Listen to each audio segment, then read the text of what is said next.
ಅಲ್ವೇ ಸರ್ಸು, ಅಮ್ಮ ಇಷ್ಟು ಹೇಳಿದ ಮೇಲೂ ನಾನು ಇಲ್ಲಿ ಮಲ್ಗೋದು ತಪ್ಪಲ್ವೇನೆ? ಏನ್ರಿ ಮಾತಿಗೂ ಅಮ್ಮ ಅಮ್ಮ ಅಂತಿರಲ್ಲ? ಅಮ್ಮ ಹೇಳಿದೆಲ್ಲ ವೇದವಾಕ್ಯನ. ಇಲ್ಲ ನೋಡು, ಅಮ್ಮನ ಬಗ್ಗೆ ಆ ತರ ಮಾತಾಡ. ಯಾಕೆ ಮಾತಾಡಬಾರ್ದು? ಸಾಕು ಸುಮ್ನೆ ಇರಿ.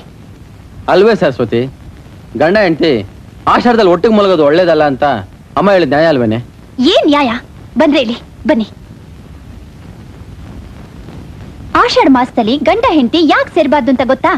ಅಯ್ಯೋ, ನಾನು ಇದನ್ನ ಅಮ್ಮನ ಹತ್ರ ಕೇಳಕ್ಕೆ ಮರ್ತ್ಬಿಟ್ಟೆ. ಅದಕ್ಕೆ ಹೇಳೋದು, ಯಾವತ್ತಾದ್ರೂ ನೀವ್ ನಿಮ್ಮಮ್ಮಂಗ್ ತಿರುಗಿ ಮಾತಾಡಿದಿದ್ರೆ ನೀವು ಜಾಣರಾಗಿರ್ತಿದ್ರಿ. ಸರಿ, ಆಷಾಢದಲ್ಲಿ ಗಂಡ ಹೆಂಡತಿ ಯಾಕೆ ಸೇರ್ಬಾರ್ದು ಅದ ಹೇಳಿ ಸಾಕು. ನೋಡ್ರಿ, ಆಷಾಢದಲ್ಲಿ ಗಂಡ ಹೆಂಡತಿ ಸೇರಿದ್ರೆ ಚೈತ್ರ ಮಾಸದಲ್ಲಿ ಮಗು ಹುಟ್ಟುತ್ತೆ. ಚೈತ್ರ ಮಾಸದಲ್ಲಿ ತುಂಬಾ ಬಿಸಿಲು. ಆ ಹೊತ್ನಲ್ಲಿ ಗರ್ಭಿಣಿಗೆ ಹೆರಿಗೆ ನೋವು ಬಂದ್ರೆ ತುಂಬಾ ಕಷ್ಟ. ಅಷ್ಟೇ ಅಲ್ಲ, ಹುಟ್ಟೋ ಮಗುಗೆ ಸಿಡುಕ್ ತರದ ರೋಗ ಬಂದ್ರು ಬರಬಹುದು. ಅದಕ್ಕೆ ಆಷಾಢದಲ್ಲಿ ಗಂಡ ಹೆಂಡತಿ ಸೇರ್ಬಾರ್ದು ಅನ್ನೋದು. ಏನ್ ನ್ಯಾಯ, ಏನ್ ಧರ್ಮ, ಏನ್ ತತ್ವ? ಅದಕ್ಕೆ ಕಣೆ ನಿನಗೂ ನಿನ್ ಮಗುಗೂ ಏನು ತೊಂದರೆ ಆಗ್ಬಾರ್ದು ಅಂತ ಅಮ್ಮ ಪ್ರೀತಿಯಿಂದ ಹೇಳಿರೋದು. ಅದಕ್ಕೆ ಆಷಾಢದಲ್ಲಿ ಯಾವ ಗಂಡ ಹೆಂಡತಿನೂ ಸೇರೋದೇ ಇಲ್ವಾ? ಸೇರ್ತಾರ? ಮತ್ತೆ ಸೇರಿದ್ರೆ ಮಗು ಆಗ್ಬಿಡ್ತಲ್ಲ. ಆಗದೆ ಇರೋಕೆ ಒಂದ್ ಔಷಧಿ ಇದೆ. ಔಷಧಿನ ನಿನ್ನ ಹತ್ರ ಇದೆಯಾ?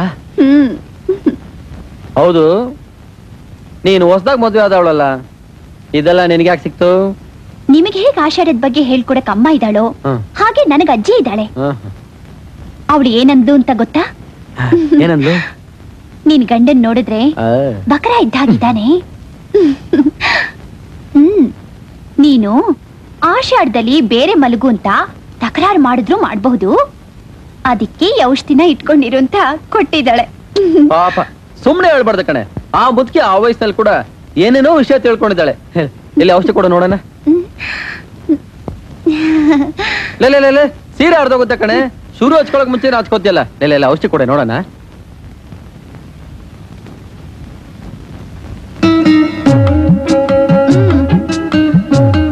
ಅರೆ ಇದ್ಯಾರ ನಿಮ್ಮ ಅಜ್ಜಿನ? ಅಚ್ಚರಿ, ಇದರಿಂದ ಮಕ್ಳಾಗಲ್ವಾ?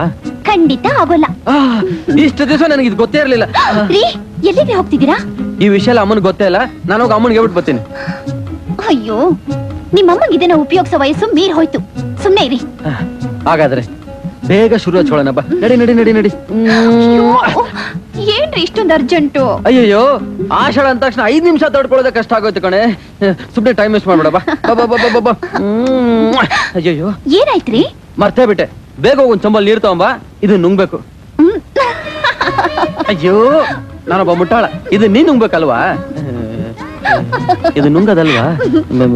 ಮತ್ತೆ ಇನ್ನೇನ್ ಮಾಡ್ಬೇಕು ಹೇಳು? ನೀನ್ ಹೇಳು. ಅಯ್ಯೋ,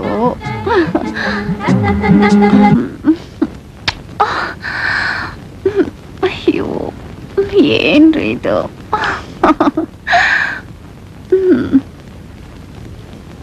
ನೋಡಿ, ನೀವ್ ಯಾರನ್ನ ದಿವಸ ದೇವ್ರು ಅಂತ ಪೂಜೆ ಮಾಡ್ತಿದ್ದೀರೋ ಆ ನಿಮ್ಮಮ್ಮ ದೇವ್ರಲ್ಲ, ರಾಕ್ಷಸಿ. ನೀವು ಮೊದಲನೇ ಹೆಂಡತಿ ಮಗ. ಆಸ್ತಿ ಪೂರ್ತಿ ನಿಮ್ಮ ಹೆಸರಿನಲ್ಲೇ ಇದೆ. ಅದನ್ನ ತಾವೇ ಅನುಭವಿಸ್ಬೇಕು ಅಂತ ನಿಮ್ಮನ್ನ ಅವಿದ್ಯಾವಂತನಾಗಿ ಮಾಡಿದ್ರು. ಅದೇ ಕಾರಣಕ್ಕೆ ನಿಮ್ಮ ಮದುವೆನೂ ಮುಂದೆ ಹಾಕ್ತಾ ಬಂದ್ರು. ಇದೆಲ್ಲ ನಿಮ್ ತಂದೆಗೆ ಗೊತ್ತಾಗಿ ಎಲ್ಲಿ ರಾದ್ದಾಂತ ಮಾಡ್ತಾರೋ ಅಂತ ಅವರಿಗೆ ಹುಚ್ಚ ಅನ್ನೋ ಪಟ್ಟ ಕಟ್ಟಿ ಮೂಲೆಯಲ್ಲಿ ಕೂರ್ಸಿದ್ರು. ಹಾವಿಗೆ ಹಲ್ಲಲ್ಲಿ ಮಾತ್ರ ವಿಷ ಅಂತಾರೆ, ಆದ್ರೆ ನಿಮ್ ತಾಯಿ ನೋಟ, ಆಡೋ ಮಾತು, ಬಿಡೋ ಉಸಿರು ಎಲ್ಲದರಲ್ಲೂ ವಿಷನೇ.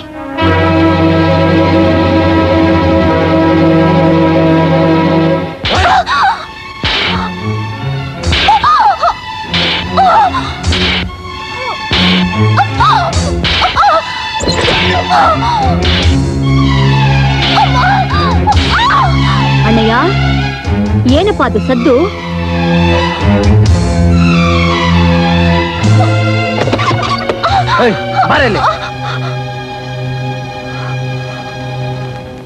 ಏನಪ್ಪ ಇದು? ಸರಸ್ವತಿ ಕಣ್ಣೆಲ್ಲ ಕೆಂಪಾಗಿದೆ. ಇವಳು ಮನೆಗೆ ಬಂದ ಎಷ್ಟು ದಿನ ಆಯ್ತಮ್ಮ? ನೆನ್ನೆ ಮೊನ್ನೆ ಬಂದವಳು ನಿನ್ ಬಗ್ಗೆ ಏನೇನು ಹೇಳಿದಾಳ ಗೊತ್ತಾ? ನೀನು ಎಣ್ಣೆ ಅಲ್ಲ ರಾಕ್ಷಸಿ ಅಂತಿದ್ದಾಳೆ. ನಿನ್ನಿಂದ ನನ್ನ ಜೀವನನೇ ಹಾಳಾಗೋಯ್ತಂತೆ. ಅಪ್ಪನ್ಗೆ ಹುಚ್ಚಿಡ್ದಿದೆ ಅಂತ ಸುಳ್ಳು ಸುದ್ದಿ ಹಬ್ಸಿದ್ಯಂತೆ. ನನ್ನ ಆಸ್ತಿ ಲಪ್ಟಾಯಿಸ್ಬೇಕು ಅಂತ ನನ್ ಮದುವೆನ ಮುಂದಕ್ಕೆ ಆಗ್ತಾನೇ ಬಂದೆ ಅಂತೆ. ಮತ್ತಿದ್ಯಾರ ಕಟ್ಟಿದ್ದು? ಇದನ್ನ ನಾನೇ ಕಟ್ಟಿದ್ದು. ನನ್ನ ತಾಯಿ ಹೇಳಿದಕ್ಕೆ ಈ ತಾಳಿನ ನಿನ್ ಕುದ್ಕೆ ಕಟ್ಟಿದ್ದು. ಅಂತದ್ರಲ್ಲಿ ನನ್ನ ತಾಯಿ ಮೇಲೆ ಅಪದ ಹೊರಸ್ತ್ಯ. ಶಿವ ಶಿವ, ಅಪಚಾರ, ಪರಮ ಅಪಚಾರ. ನಾಗಮಣಿ, ದೇವ್ರಂಥ ನಿನ್ನ ಮೇಲೆ ಇಂಥ ಅಪವಾದನ ನನ್ನಿಂದ ತಡ್ಕೊಳಕ್ ಆಗ್ತಾ ಇಲ್ಲ. ನನ್ನ ಹೊಟ್ಟೆ ಬೇಕಿ ಬಿದ್ದಿದೆ ನಾಗಮಣಿ. ನಾಗಮಣಿ, ಇದಕ್ಕೆ ನೀನೇನಾದ್ರೂ ಒಂದು ತೀರ್ಮಾನ ತಗೊಳ್ಳೇಬೇಕು. ಛೆ, ಇಷ್ಟು ಚಿಕ್ಕ ವಿಷಯನೆಲ್ಲ ದೊಡ್ಡದು ಮಾಡ್ಬೇಡಪ್ಪ. ಸರಸ್ವತಿನ ನನ್ನ ಸೊಸೆ ಅಂತ ತಿಳಿದಿಲ್ಲ. ಅವಳು ನನಗೆ ಸ್ವಂತ ಮಗಳಿದ್ದ ಹಾಗೆ. ನೋಡ್ದೇನೆ ನನ್ನ ತಾಯಿನ, ಅವ್ರದೆಷ್ಟು ದೊಡ್ಡ ಗುಣ ಅಂತ. ಅಣ್ಣಯ್ಯ, ಅವಳಿನ್ನು ಪ್ರಪಂಚ ಅಂದ್ರೆ ಏನು ಅಂತ ಗೊತ್ತಿಲ್ಲದೆ ಇರೋ ಮಗು ಕಣೋ. ಯಾರೋ ಏನೋ ಹೇಳ್ಕೊಟ್ಟು ಅವಳ ತಲೆ ಕೆಡಿಸಿದ್ದಾರೆ ಅಷ್ಟೇ. ಪಾಪ, ಅವಳನ್ನ ಕ್ಷಮಿಸ್ಬಿಡಪ್ಪ. ಇಲ್ಲೋಡು, ನಮ್ಮ ಅಮ್ಮನ ಬಗ್ಗೆ ಮಾತಾಡಿ ತಪ್ಪು ಅಂತ ಮರ್ಯಾದೆಯಿಂದ ಅವ್ರ ಕಾಲಿಗೆ ಬಿದ್ದು ಕ್ಷಮೆ ಕೇಳು. ಏನೇ ಆಗ್ ನೋಡ್ತೀಯ? ನೀನ್ ನಾನು ಹೇಳ್ದಾಗ ಕೇಳ್ದೆ ಹೋದ್ರೆ ದಯಾ ದಾಕ್ಷಿಣ್ಯ ಇಲ್ದೆ ನಿನ್ನ ತವ್ರ ಮನೆಗೆ ಕಳಿಸ್ಬಿಡ್ತೀನಿ. 4 ಗೋಡೆಗಳ ಮಧ್ಯೆ ಗಂಡ ಹೆಂಡತಿರ ನಡುವೆ ಇರಬೇಕಾದ ವಿಷಯ ಯಾವಾಗ 4 ಜನರ ಎದುರಿಗೆ ಬಂತೋ ಅಂತ ಮನೇಲಿ ನಾನು ಒಂದು ಕ್ಷಣನೂ ಇರಲ್ಲ. ಅವಮಾನ, ಅವಮಾನ. ಅಣ್ಣಯ್ಯ, ಇಷ್ಟು ಜನರ ಎದುರಿಗೆ ನಿಮ್ಮ ಅಮ್ಮನ ಮರ್ಯಾದೆ ಕಳೆದು ಬಿಟ್ಲಲ್ಲೋ.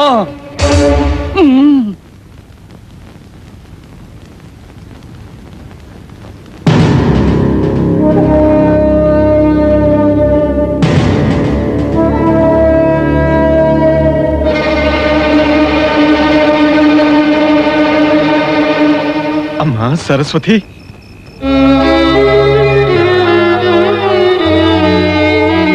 ಅಮ್ಮ,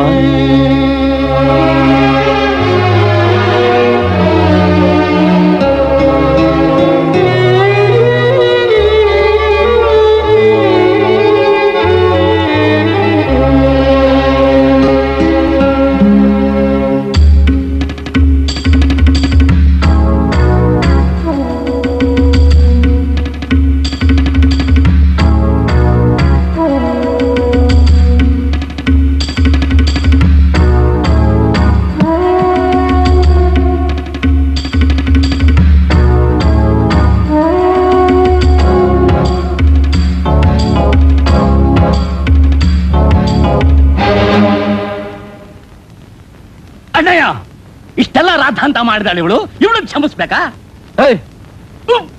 ಅಮ್ಮನ ಕ್ಷಮಿಸಿದ್ಮೇಲೆ ನಿನಗೇನು? ಹೋಗ್ ಮಲ್ಕೋ. ಹೋದ್ಯ ಬಾಗ್ಲಲ್ಲಿ ಅಂದ್ರೆ ಬಂದೆ ಗವಾಕ್ಷಿಲೆ ಅಂದಾಗ ಮತ್ ಬಂದಿದ್ದಾಳೆ. ನಡಿಯೇ. ನಿಮ್ಗೆ ಹೇಳ್ಬೇಕಾ? ಸರಸ್ವತಿ, ಒಳಗ್ ಬಾ.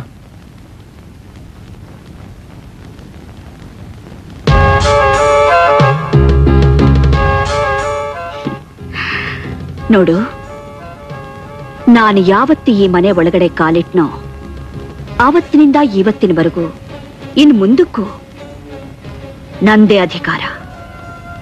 ಇದನ್ ಬದಲಾಯಿಸೋಕೆ ಯಾರಿಂದನೂ ಸಾಧ್ಯ ಇಲ್ಲ. ಹಾ, ಒಂದು ಮಾತು, ಇನ್ನು ಮುಂದೆ ನೀನು ಅನ್ನ ತಿನ್ನೋಕ್ ಮಾತ್ರ ಬಾಯಿ ಬಿಡಬೇಕೇ ಹೊರತು ಬೇರೆ ಯಾವುದಕ್ಕೂ ಅಲ್ಲ. ಎಚ್ಚರಿಕೆ.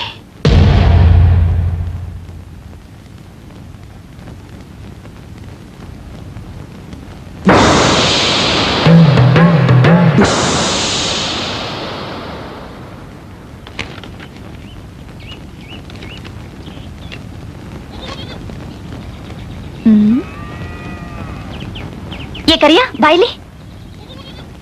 ಅಮ್ಮಾರೆ, ತಪ್ಪು ತಿಳ್ಕೊಬೇಡ.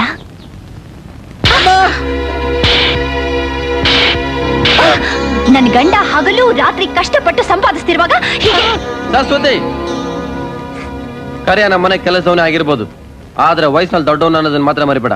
ಅವನೇನ್ ತಪ್ಪು ಮಾಡ್ದಂತ ಈಗ ಹೊಡಿತಾ ಇದ್ಯಾ? ಇವನು ಸ್ವಲ್ಪ ಅಲಕ್ಷ್ಯ ಮಾಡಿದಕ್ಕೆ ಭತ್ತದ ಗೋಡವನೇ ಸುಟ್ಟೋಯ್ತು. ಏನು? ಭತ್ತದ ಗೋಡನ್ ಸುಟ್ಟೋಯ್ತಾ? ಹೌದು ರೀ, ಹೋದ ವರ್ಷ ಭತ್ತದ ಗೋಡನ್ ಸುಟ್ಟೋಯ್ತು. ಅದಕ್ ಮುಂಚೆ ಬೆಲ್ಲದ ಮಂಡಿ ಉರ್ದೋಗಿ ಬೆಲ್ಲ ಎಲ್ಲ. ಸಾಕ್ ನಿಲ್ಸೆ. ನೀನ್ ಹೇಳ್ತಿರೋದು ಯಾವ್ದು ಇಲ್ಲಿ ನಡೆದಿಲ್ಲ. ಇದೆಲ್ಲ ಬರೀ ಸುಳ್ಳು. ಅಂದ್ರೆ ಅಂದ್ರೆ ನಾನ್ ಸುಳ್ಳು ಹೇಳ್ತಾ ಇದ್ದೀನ?